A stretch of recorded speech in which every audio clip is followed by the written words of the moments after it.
Hidup ini adalah kesempatan. Hidup ini untuk melayani Tuhan. Jangan sia-siakan. Kitab Ester. Pada zaman Ahasiweros, dialah Ahasiweros yang merajai 127 daerah, mulai dari India sampai ke Ethiopia. Pada zaman itu, ketika Raja Ahasiweros bersemayam di atas tahta kerajaannya di dalam benteng Susan, pada tahun yang ketiga dalam pemerintahannya, diadakanlah oleh Baginda perjamuan bagi semua pembesar dan pegawainya, tentara Persia dan Media, kaum bangsawan dan pembesar daerah hadir di hadapan Baginda. Di samping itu, Baginda memamerkan kekayaan kemuliaan kerajaannya dan keindahan kebesarannya yang bersemarak berhari-hari lamanya, sampai 180 hari.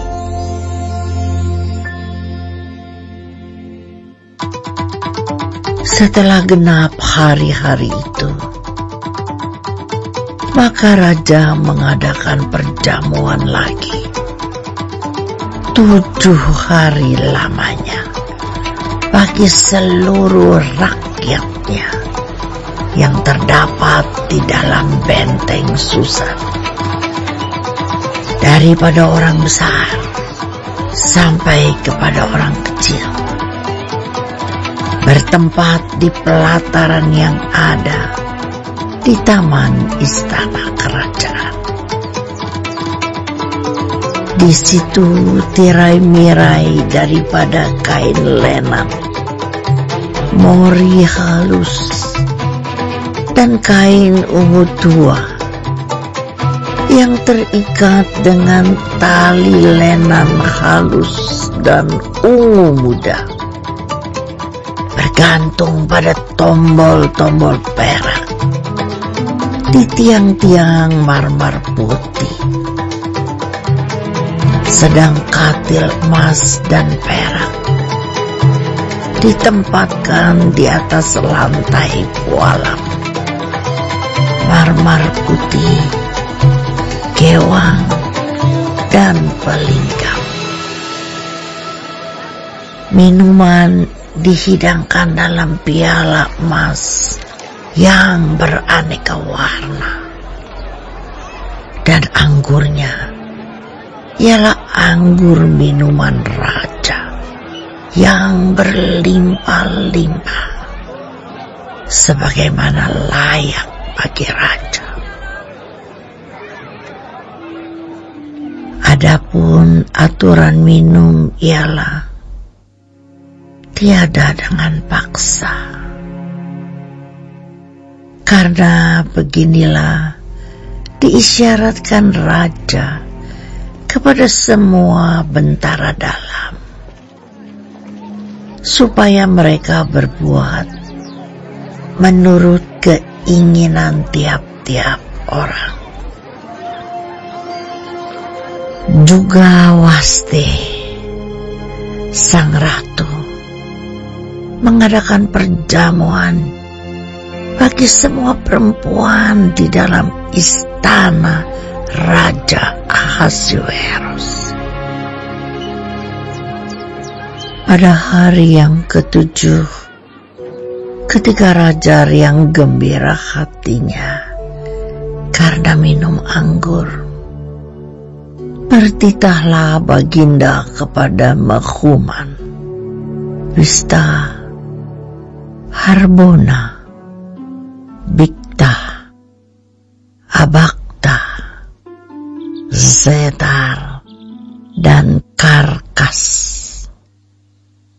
yakni ketujuh sida-sida yang bertugas di hadapan Raja Ahasuerus, supaya mereka membawa Wasti, sang ratu, dengan memakai mahkota kerajaan menghadap raja untuk memperlihatkan kecantikannya kepada sekalian rakyat dan pembesar-pembesar, karena sang ratu sangat elok rupanya.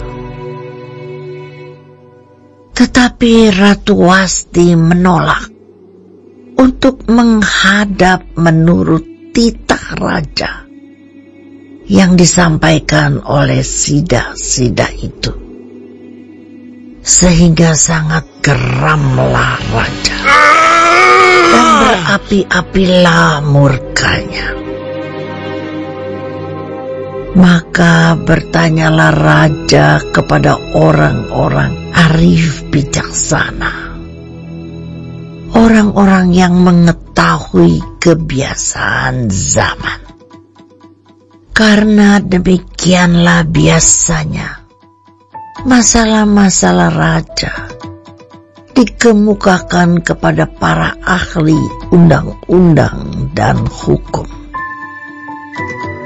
Adapun yang terdekat kepada Baginda ialah Karsena, Setar, Atmata, Tarsis, Meres, Marsena, dan Memukan, ketujuh pembesar Persia dan Media yang boleh memandang wajah raja dan yang mempunyai kedudukan yang tinggi di dalam kerajaan.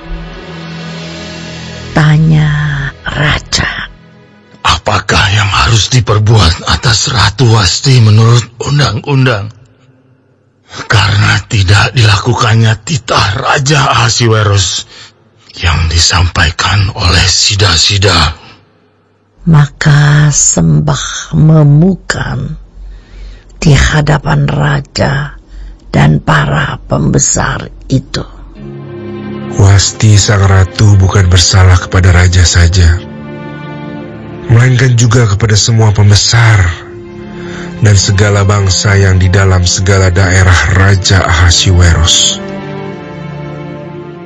Karena kelakuan sang ratu itu akan merata kepada semua perempuan, sehingga mereka tidak menghiraukan suaminya apabila diceritakan orang, Raja Ahasuerus menitahkan supaya Wasti sang ratu dibawa menghadap kepadanya. Tetapi ia tidak mau datang. Pada hari ini juga, istri para pembesar raja di Persia dan Media yang mendengar tentang kelakuan sang ratu akan berbicara tentang hal itu kepada suaminya, sehingga berlarut-larutlah penghinaan dan kegusaran. Jikalau baik pada pemandangan raja, hendaklah dikeluarkan suatu titah kerajaan dari hadapan Baginda dan dituliskan di dalam undang-undang Persia dan Media, sehingga tidak dapat dicabut kembali, bahwa Wasti dilarang menghadap Raja Ahasuerus, dan bahwa raja akan mengaruniakan kedudukannya sebagai ratu kepada orang lain yang lebih baik daripadanya. Bila keputusan yang diambil raja kedengaran di seluruh kerajaannya, alangkah besarnya kerajaan itu. Maka semua perempuan akan memberi hormat kepada suami mereka daripada orang besar sampai kepada orang kecil. Usul itu dipandang baik oleh raja serta para pembesar. Jadi bertindaklah raja sesuai dengan usul memukan itu. Dikirimkanlah oleh Baginda surat-surat ke segenap daerah kerajaan. Tiap-tiap daerah menurut tulisannya, dan tiap-tiap bangsa menurut bahasanya, bunyinya. Setiap laki-laki harus menjadi kepala dalam rumah tangganya dan berbicara menurut bahasa bangsanya. Baik, sebelum mengakhiri firman Tuhan hari ini, kita sama-sama berdoa. Bapa kami yang di surga, dikuduskanlah nama-Mu. Datanglah kerajaan-Mu. Jadilah kehendak-Mu di bumi seperti di sorga. Berikanlah kami pada hari ini makanan kami yang secukupnya, dan ampunilah kami akan kesalahan kami, seperti kami juga mengampuni orang yang bersalah kepada kami. Dan janganlah membawa kami ke dalam pencobaan, tetapi lepaskanlah kami daripada yang jahat, karena Engkaulah yang empunya kerajaan dan kuasa dan kemuliaan sampai selama-lamanya. Amin. Terima kasih pemirsa telah mendengarkan firman Tuhan hari ini. Sampai ketemu besok hari. Terima kasih.